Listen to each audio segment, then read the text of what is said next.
All right, Tom, thank you so much for being here today. I have an anonymous question from the MBT Global family on Facebook. And the question is,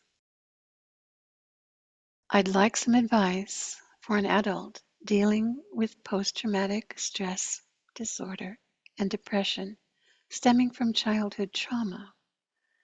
The longer story is I was raised in a strict Christian community and was physically abused by my father. The abuse went on from about age 6 to when I left home at 15.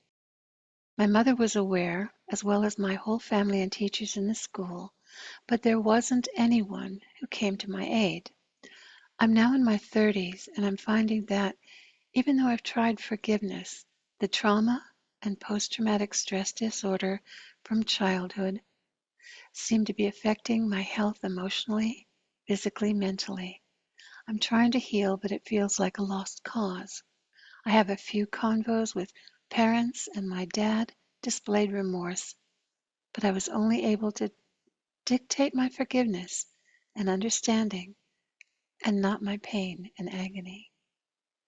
What would you tell a person who's suffered a trauma such as this? It sounds like you understand intellectually, you know, what issues are, what the process is, and intellectually, you've decided to forgive and let go.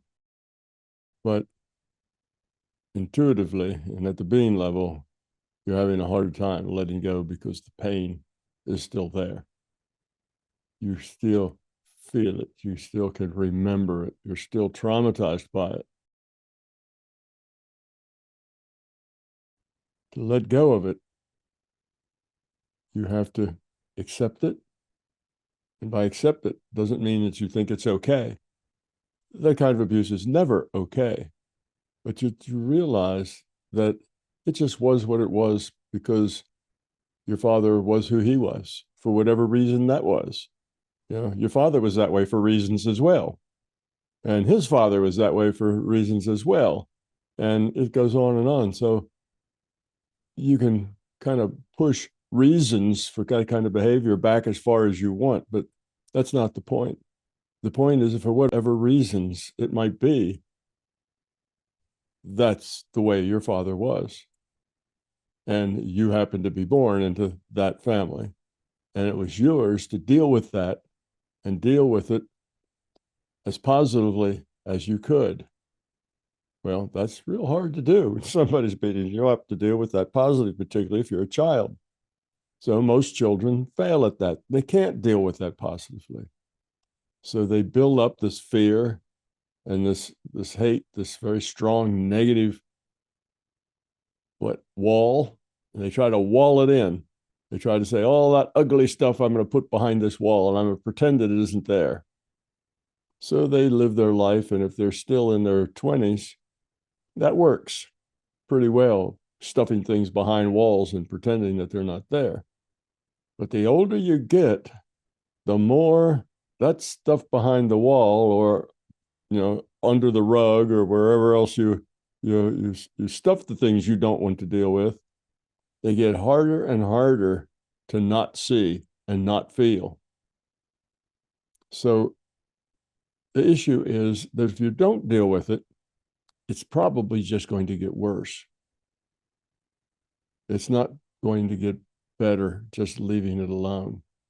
You sound like you've more or less dealt with it intellectually, but now you have to let it go emotionally. You have to go and realize that it's not that evil father, beat his poor son. It was that father was pushed by all sorts of fears of his own to do things like that.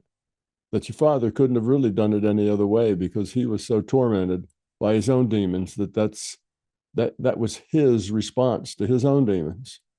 And he passed some of those demons on to you. All right. Well, don't pass them on to your own children. Get rid of them. You see, that's the danger. So you need to get rid of them. And to get rid of them, you go back if you want, and you can just take a look at you can go back at that time when you were the child, take a look at your father and realize that He was being pushed by his own fears, by his own demons to do all the things he did. He wasn't doing it because he was just an evil person and wanted to hurt you. He was doing it because he had so many fears and pains himself that was his way of coping with his own fears. Compassion. Yes, the compassion. So you look at it and say, all right, my father was dysfunctional, and that has made me dysfunctional. I can't let that happen. I can't take on my father's dysfunction and let his dysfunction become my dysfunction. Not that you would act like your father, your dysfunction's different. You're not going to beat your children because you know how harmful that is. But still, it invades your world. Those fears, those old memories, those old terrors, they evade your world, make you less secure. And now, getting into your midlife section, you need to deal with them. The longer you put it off, the more difficult it's going to be. So you really need to deal with them now, not next year. They won't get any easier. They just get harder. So yes, face it, look at it, except that father of mine was just mentally ill. He was just nuts. He had all this craziness. And I happened to be at the wrong place at the wrong time. So I got a lot of pain and misery and dysfunction for it. But I'm not going to let that affect me. I accept that he was just like that. And it had nothing to do with my value, it had nothing to do with my sense of worth. It was just him and his craziness. So when you let it be like that, then it takes away a lot of the pain, because what happens is, as a child, you take on responsibility for a lot of things that the parent is beating you for. You start feeling bad and inadequate and not a good son and all those other things.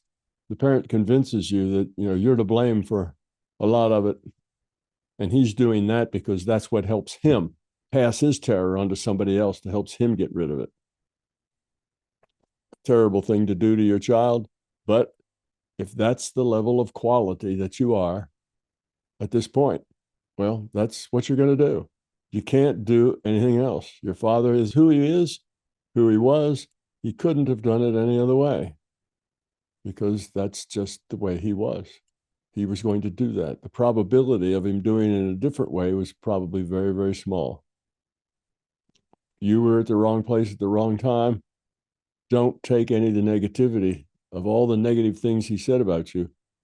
Don't give them any credence. That's all just nonsense. That was his problem, his difficulty showing itself. So then you have compassion for him, because he suffered greatly, probably at the hands of his own father, but he suffered greatly. Could have been other things beside that. He felt a failure. He felt very negative about himself. That's why he would do things like that, trying to escape his own guilt, his own dysfunction. So let him be who he is, accept that it was just the luck of the draw that's where you happen to be. Let it go. So I got the rest of my life. I can't let this stuff interfere with it. So the next time it comes up and starts to interfere with it, I'm just going to shake it off and say, no, I won't let you interfere with my life. I'm going to go do these things, and I'm going to smile, and I'm going to have fun. I'm not going to let this ruin my life. That'll be hard in the beginning, and you won't always work. You may try that and it fails, but try it again and again. And as long as you have an intent of, I want to let this go, I don't want to be like that anymore. I understand it. My father was a very low quality of consciousness, had a lot of fear. I end up getting the brunt of that. Doesn't mean anything at all about me, but it did traumatize me. Now I got to let the trauma go. If you have that as a very strong intent, you will let the trauma go, and it will succeed. Even if it takes you 6 months or a year, you'll see yourself getting better. Now, one thing about fear is that fear clings to you. When you try to push fear away, it clings even tighter. And when you have some success at pushing it away, it tries even harder to reattach itself to you. So you have to expect that, and you have to double down your efforts to push it away. But as long as you have your resolve, it will eventually work. I think that's very powerful advice from your perspective as a consciousness explorer and your big picture view. I know this person must have had professional counseling, and if not, we would always recommend that. But I certainly appreciate your very compassionate answer. And that seems like it has a lot of potential to help this person. So thank you, Tom.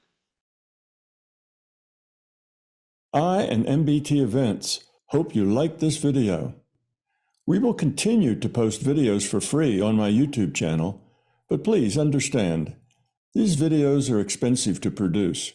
They represent many thousands of hours of production and editing, as well as all the necessary audiovisual equipment, computers, and software.